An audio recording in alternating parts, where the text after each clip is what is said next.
Hello' everyone, আজি আপোনালোকৰ কাৰণে লৈ আহিছোঁ সৰিয়হৰ লগত মাছৰ আঞ্জা। আৰু এয়া সৰিয়হ তিয়াই থৈ দিছিলোঁ, আৰু সৰিয়হ, আদা, নহৰু, পিঁয়াজ, জিৰা গোটেইখিনি এতিয়া ধুই ভালদৰে পেষ্ট বনাই ল'ম। আৰু এয়া মাছ ফ্ৰাই কৰি আছোঁ।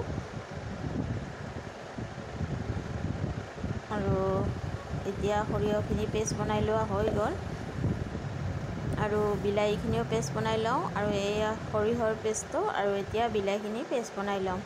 এতিয়া গৰম তেলত পাঁচফোৰণ আৰু শুকান জলকীয়া দি দিলোঁ আঞ্জাখন বনাবৰ কাৰণে। আৰু এইখিনি ফুটাৰ পিছত সৰিয়হৰ পেষ্টটো ইয়াতে দি দিলোঁ।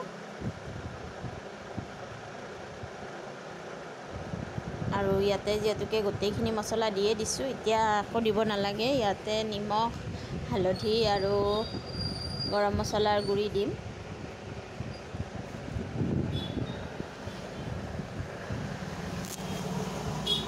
এয়া ধুনীয়াকৈ লৰাই এইখিনি ঢাকন লগাই তেল বিৰিঙ অহালৈকে ৰাখি থৈ দিম।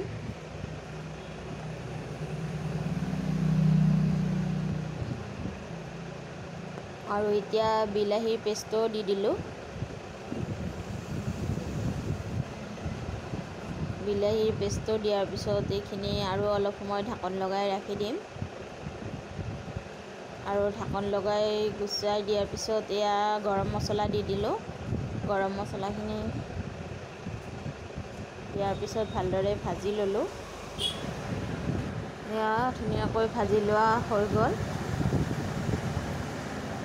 এতিয়া ইয়াতে মিক্সিৰ বাতিটো খালি অলপ পানী দি দিম। পানীখিনি দিয়াৰ পিছত এইখিনি ধুনীয়াকৈ উতল আহিব ৰাখি দিম। এয়া অলপ অলপকৈ উতল আহি আছে, আৰু যেতিয়া সম্পূৰ্ণকৈ উতল আহি গ'ল তেতিয়া মাছখিনি দি দিম।